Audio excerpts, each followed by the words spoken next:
یہ middle asset میں یہ دیکھا گیا ہے کہ نماز باجماعت جب ہو جائے تو امام کے سلام پھیرنے کے بعد جب بعد مقتدی آتے ہیں، نماز پڑھنے والے آتے ہیں، وہ ایک اگر آدمی آئے تو وہ آخر میں کھڑا ہو کر خود تکبیر کہتا ہے اونچی آواز سے اور نماز پڑھ شروع کرتا ہے. پھر بعد میں جو آتے جاتے ہیں لوگ وہ ساتھ اس کے مل جاتے ہیں تاکہ جماعت کے ساتھ نماز ہو جائے ان کی.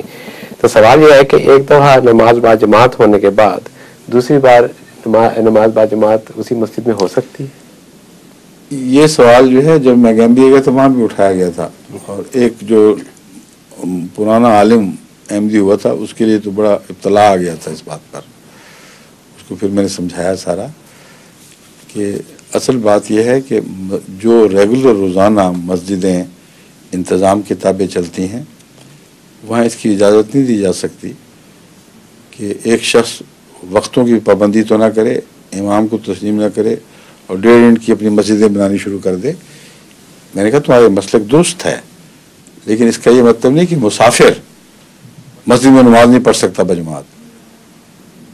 وہ ان لوگوں میں شامل نہیں ہے جن کے اوپر وہ انتظام کی پابندیاں ہیں، اور مسجد خدا کا گھر ہے. اگر وہ چند آدمی مسافر بعد میں آتے ہیں اور وہ مل کے باجماعت نماز پڑھ لیتے ہیں تو اس میں قطعاً کوئی حرج نہیں. تو میں نے کہا یہ جو مسجد ہے جہاں ہم نماز پڑھ رہے ہیں وہاں ایک دفعہ نماز ہو چکی تھی، میں نے پھر باجماعت پڑھائی. میں نے کہا ہمارا باجماعت پڑھانا اس دائرے سے تعلق رکھتا ہے، لیکن ایک محلے میں مسجد ہے، ایک امام نماز پڑھا کے چلے جاتے ہیں، 2 آدمی آتے ہیں، ہم نماز پڑھتے ہیں، 3 آدمی آ جاتے ہیں، یہ فساد ہے، یہ نماز نہیں ہے. کیونکہ امام نظام کا نمائندہ اور نظام کی حفاظت کرنے والا ہوتا ہے، اس لیے اس سے برعکس کسی طرز عمل کو قبول نہیں کیا جا سکتا. تو یہ 2 الگ الگ مسلک ہیں. وہاں جو آپ صورت بیان کر رہے ہیں، اگر ایسی صورت ہے کہ مسافر مختلف وقتوں میں آ رہے ہیں، وہاں اکٹھا انتظام ہو ہی نہیں سکتا، تو قطعاً کوئی حرج نہیں کہ ایک گروہ آئے اور باجماعت نماز پڑھ لے. سمجھے؟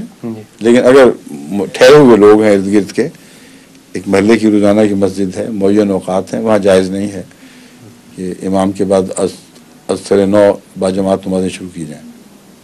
اپنے گھر پڑھ لیں، الگ جگہ پڑھ لیں، باجماعت پڑھنی ہو تو پڑھیں بے شک.